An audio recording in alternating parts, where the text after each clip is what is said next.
mean, how did that happen? Well, we were coming just to the end of this, and we had just had such an amazing time working with Lucasfilm and with Disney and everyone. The whole process had been such a joy, and it was just, how do we keep this going on? How do we keep working together? That was basically how it started. And I was talking with Kathy, and I was like, if you're interested in it, the most interesting thing to me is a new story, a new trilogy, and kind of the canvas of one story told over 3 movies. And let's go new places, let's meet new people, let's tell a new Star Wars story and see what we can get. And she was really excited about it. So, that's what we're looking at. Promise me there'll be no more Death Stars. No more Death Stars, I promise. No more Skywalkers either. No, but we'll get you in a mocap suit and get you doing something. I promise. I'm there. Be in there. Mark, what would 1977 or 1976, right before the first, let's say, 1976 era Mark Hamill say if somebody said to him, in 41 years, you'll still be returning to this guy, and people are going to be loving it more than ever. Could you have ever wrapped your head around that it would have this kind of a life? Well, Right, Looper. Oh yeah, Looper. That's how you got that idea.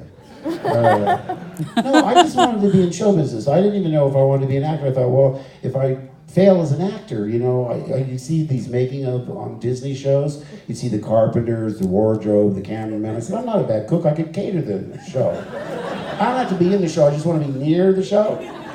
And I didn't really expect to be remembered for anything, so it's all good, I don't know. I mean, it's hard to be upset about something that makes people so happy. Oh, no, I mean, I didn't mean it in that way at all. No, I know, but it's like you were in a band and now there's a revival tour. Let's get the band together, hit the road. By the way, this is very unsettling to see the empty seats. Because every night when you go to the theater, you ask... What empty seats? Right there, over there. You really I was counting them during Rom's answers. Because when you go to the theater every night, you say to the stage manager, house to house. That's all I care about. So it's very unsettling to see these empty seats. We bombed in New Haven. You should see an average movie.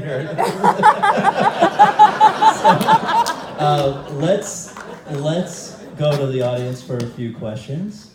Yes, please. Yeah. I'm sure it was hard to decide what you're going to do in regard to Carrie's passing. Yeah. And as weird as it sounds, and I've been a lifelong friend as well, I don't have a closure for Princess Leia or for Carrie. Mm-hmm. And how did you come to be able to finish this film and then not have a closure for her?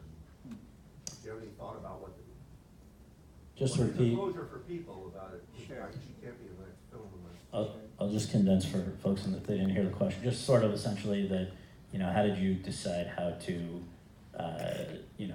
end things with Princess Leia? Right, and the fact that there isn't closure in this film for her. And so after she passed over, it was over the holiday break, and we came back and I put up all her scenes and watched through them.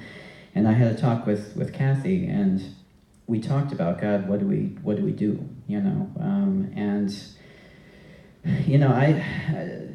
So our options were to manufacture something to try and finish her character in this movie, or to let her performance lie.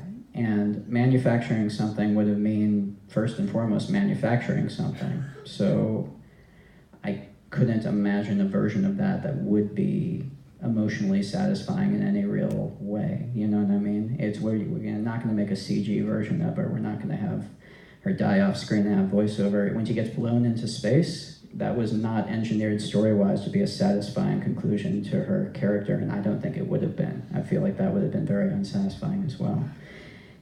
Add on to that we have a beautiful performance from Carrie in this movie, and doing any of those things would involve losing the goodbye scene with her and Mark, losing the scene with her and Holdo, losing the last scene in the movie with her and Rey, her and Daisy, where one of the final things in the movie is her giving a message of hope. And I wanted Carrie Fisher to give us a message of hope, like it's something that we all need, you know. So